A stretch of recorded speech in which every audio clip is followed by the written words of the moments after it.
The campaign said in a fundraising message stating that protesters that day had been, quote, stripped of their constitutional liberties was an error. Then, in an email to supporters, they said, quote, I have not examined the evidence in detail, but reasonable people, including Trump opponents, tell me there is little evidence of a true insurrection. They observed that the protesters carried no weapons. Now, he later clarified, saying that statement was incorrect. All right, what's going on here, Mark, with RFK Jr.? Well, he's just accustomed to saying whatever comes into his mind, and some of the stuff that comes through his mind is crazy. Like, 7 months after 9/11, he famously said that pig farmers were more dangerous than Osama bin Laden. This is the guy who's running for president now, and he's got essentially sort of a clown show of a campaign. What do you mean by that? Well, it's composed of various people who don't know what they're doing, including the candidate. And so they have a tendency to just say things and like, oh my God, I didn't mean to say that, and retract them. Now, that stuff worked for Donald Trump, but Kennedy is not Donald Trump, and he's kind of trying to be. Anyone want to push back on that? I was just going to say, I feel like we're saying the same thing as what we said in 2020 or 2016 when Trump was running. Like, there's no way. Yeah, but Trump is still running, though. It's the thing.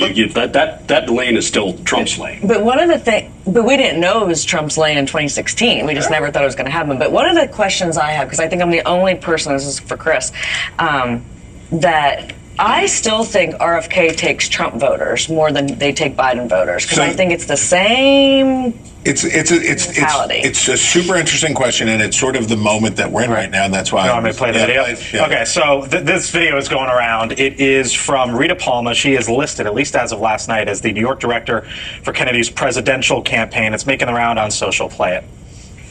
Nobody gets to 270, then Congress picks the president. So who are they going to pick? Who are they going to pick if it's a Republican Congress? They'll pick Trump. So we're rid of Biden either way. All right, so the campaign's been asked about this. Here's what they told us in a statement. They said, quote, she is not involved in electoral strategy nationally or in New York. This was not a campaign event. She was speaking as a private citizen. You see the statement on the screen. What's going on here? They're saying that because they don't want to alienate Democrats who would come over because it'll make Trump president, blah, blah, blah. I don't care about any of that stuff. What I care about is what is the rationale here? What's the thinking? To your question, who does this hurt more? And she's making a very convincing argument to, I assume, a Republican leading audience. Yes. Actually, this hurts Biden a lot more. And I think a lot of Republicans are going to get more excited about RFK because they're going to say, hey, look, this guy's really going to kill Biden and Trump's going to win New York, because basically she was making this argument that because of RFK, that Joe Biden would not win New York by 2 million votes like he did last time. See, I'm using numbers, not percentages.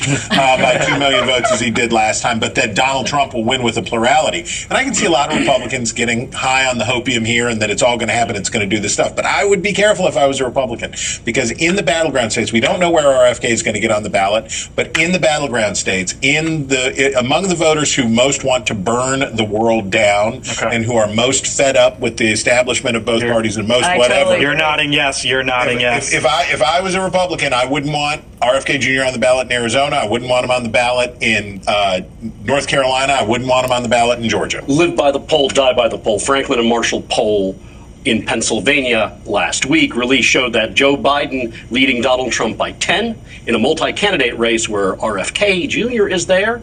That 10-point lead becomes a 2-point lead. Another poll by Eckes, the Democratic firm in Arizona, swing state, Nevada, swing state, shows that RFK Jr. pulls so many votes from among Hispanic voters from the electorate that Trump almost beats, if not beats, Joe Biden among that segment of the electorate, and he would win. Robert F. Kennedy Jr.'s controversial remarks on the January 6th Capitol riot. The events of January 6, 2021, when a violent mob stormed the U.S. Capitol, remain etched in the collective memory of Americans. The attack disrupted the certification of the 2020 presidential election results, endangered lives, and shook the very foundations of democracy. Amidst the aftermath, Robert F. Kennedy Jr., an independent presidential candidate, has made statements that have raised eyebrows and sparked controversy. Downplaying the severity, Kennedy's remarks have consistently downplayed the gravity of the January 6th attack. In a series of interviews reviewed by NBC News, he questioned, "What's the worst thing that could happen?"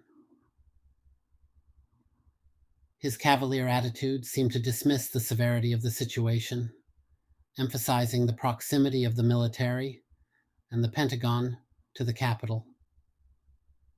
He suggested that those who broke the law should be put in jail and the nation should move forward. However, the reality was far graver. On that fateful day, it took the National Guard over 3 hours to respond to the crisis.